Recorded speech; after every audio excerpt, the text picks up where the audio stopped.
I just heard a very interesting news that Jean Casarez just actually briefs on the possible riot suspected by many. This is really so far a potential suspicion.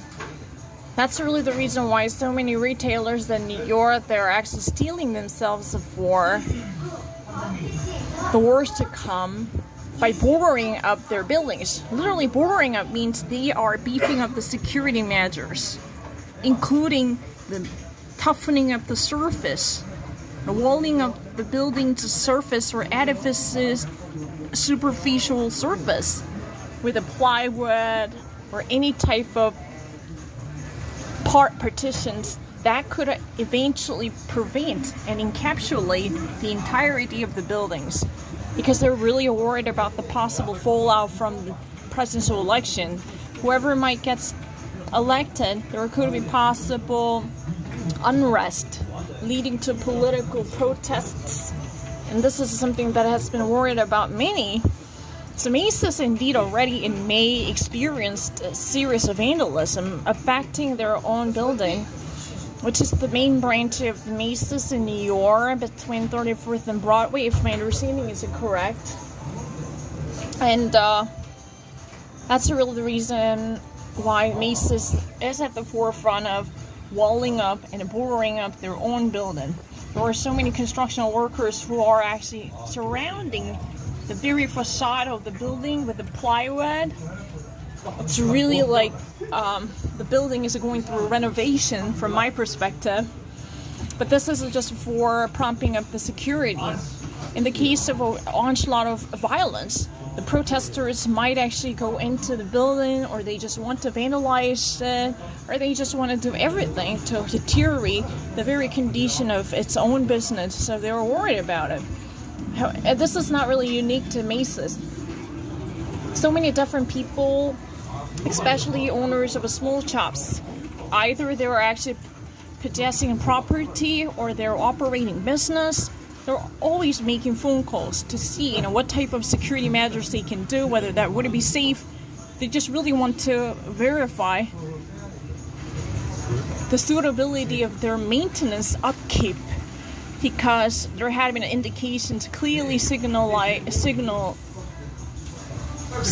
the possible danger immediately following from the presidential election. No one knows that. It could be Wednesday, Tuesday, Thursday, because right after following from the November 3rd election, anything can actually happen. That's one of the reasons why people are banging on the door and making a phone call to see what type of options they can have as a proprietor or owners and operators of a business. That's really the problem. And it's not really something that's unique to New York. There are different states in North Carolina or Georgia or even Colorado and Arkansas, South Carolina. Across the nation, this type of a sense of anxiety is so prevalent. And the problem is Donald Trump is again at the center of this malaise, I think. This is really a kind of uncomfortable feeling that should be stifled if you have a respectable leader. And this sense of uneasiness would be condemned instead of condoned. However, President Donald Trump is really stoking violence once more. He's been planting seeds of riots, because he was actually already spotted with a group of people surrounding the Joe Biden's campaign in vehicles, campaign in a bus and vehicles, and that had been, one of the things that had been just briefly mentioned. But it's really kind of dangerous. These are really, of course, trained Donald Trump supporters and fanatics. However, President should have distanced himself from these type of radical voices once more, but he again somehow instigated in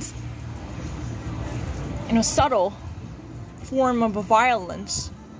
And that's one of the reasons why many retailers are worried about the possible outburst of frustration and anger and furies by Trump's supporters. No one can actually predict the situation with accuracy. Maybe people really want to hit the streets just simply out of frustration coming from the coronavirus fatigue or this pandemic crisis. You know, any possible scenario can be, any probable scenario can be a probable cause indicating the worst event to come. Maybe one side can never make a peaceful concession. That's really the issue. It's really interesting.